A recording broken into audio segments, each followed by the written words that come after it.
She was the most amazing woman I could have ever fallen in love with.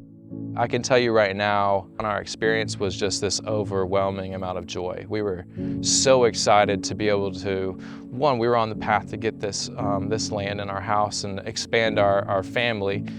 She got pregnant.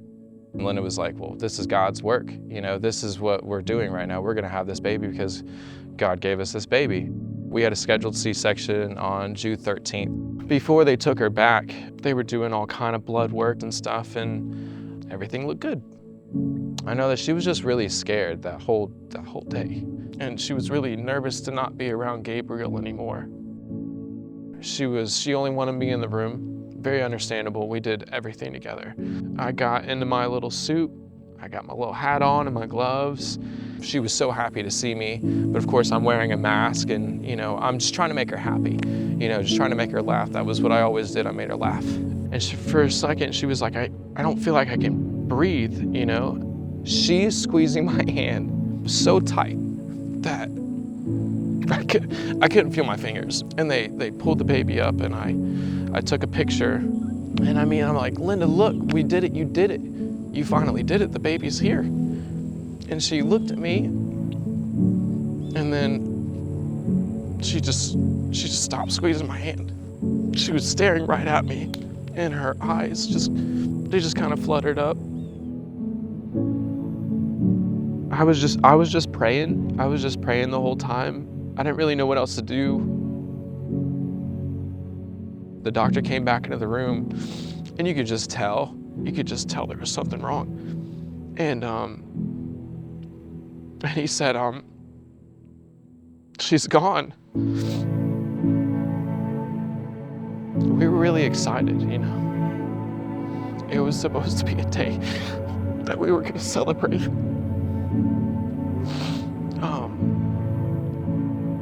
It just didn't make sense to me, you know. The number one hardest thing to do was to tell my son that his mother wasn't coming home. We're very upset that she's not here. We now have to deal with that. Life goes, with or without you. You can either put your boots on real tight and get to going, or you can let it eat you up. And I think that was the main thing that I know that she would want me to do, is just buckle up and take care of these kids. And so I did. And at that moment in time, it was getting the paperwork for Olivia. I had this no-name, undocumented little girl and no way of proving who she is to me other than maternity photos with my fiance. And I Google researched everything. There's no guide for this.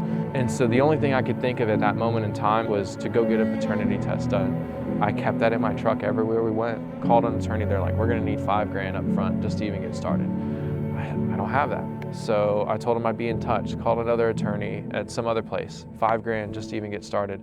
I called Charleston Legal Access, explained to them my situation. They did not bat an eye. It was what I could afford. We're talking about a few $100s compared to thousands of dollars. It was a breath of fresh air.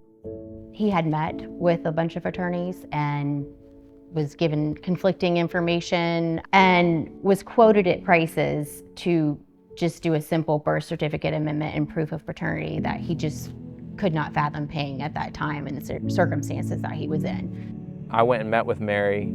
She was an angel. She was a light in some darkness. It was heartbreaking. I saw him as an incredibly strong father doing the best he could for 2 children on his own, put in a position that most of us couldn't imagine being put in.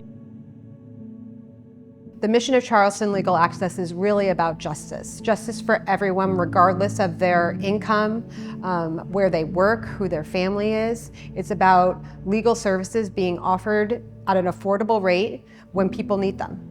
This organization has grown so much and has provided so much for the community. We're in Charleston, Berkeley, and Dorchester counties because the need is there.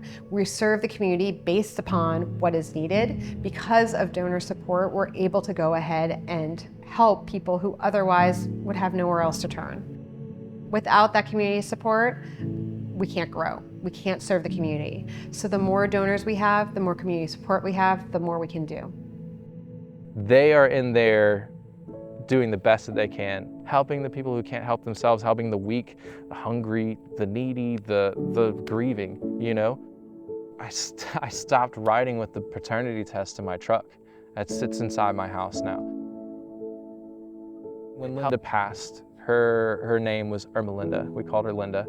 So we loved Olivia Grace so much, and I didn't want to change that.